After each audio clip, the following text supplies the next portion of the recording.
ഇസ്ലാം മതപ്രവാചകൻ മുഹമ്മദ് നബിയുടെ ജന്മദിനം മുസ്ലിം പള്ളികളിൽ വിവിധ പരിപാടികളോടെ ആഘോഷിക്കും. ഹിജ്റ കലണ്ടർ പ്രകാരം റബീഉൽ അവൽ 12-നാണ് മുഹമ്മദ് നബിയുടെ ജനനം. കോൽക്കളി, ദഫ്മുട്ട്, നബിദിന പാട്ടുകൾ, നബിയെ പ്രകീർത്തിക്കുന്ന ഗാനങ്ങൾ, നബിയുടെ സന്ദേശങ്ങൾ തുടങ്ങിയവയും ഘോഷയാത്രകളും നടക്കും. വിവിധ മഹല്ല് കമ്മിറ്റികളുടെ ആഭിമുഖ്യത്തിലാണ് ഓണാഘോഷ പരിപാടികൾ നടക്കുക.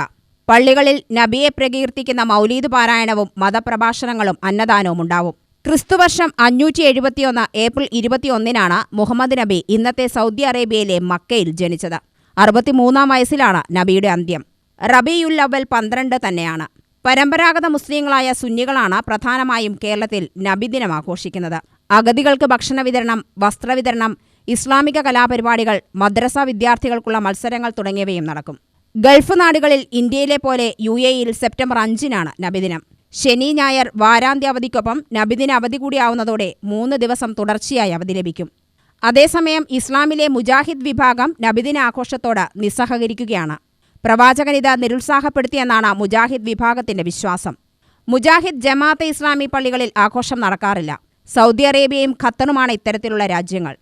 അവർ ഔദ്യോഗികമായി ആഘോഷിക്കുകയോ പൊതു അവധി നൽകുകയോ ചെയ്യില്ല. പാകിസ്ഥാനിൽ ഔദ്യോഗിക തലത്തിൽ തന്നെ നബിദിനം ആഘോഷിക്കും. ഏതായാലും പ്രവാചക ജീവചരിത്രവും പ്രകീർത്തനങ്ങളും സന്ദേശങ്ങളും മനസ്സിലാക്കാനുള്ള അവസരമായാണ് കേരളീയർക്ക് നബിദിനം. UTV news, Palakkad.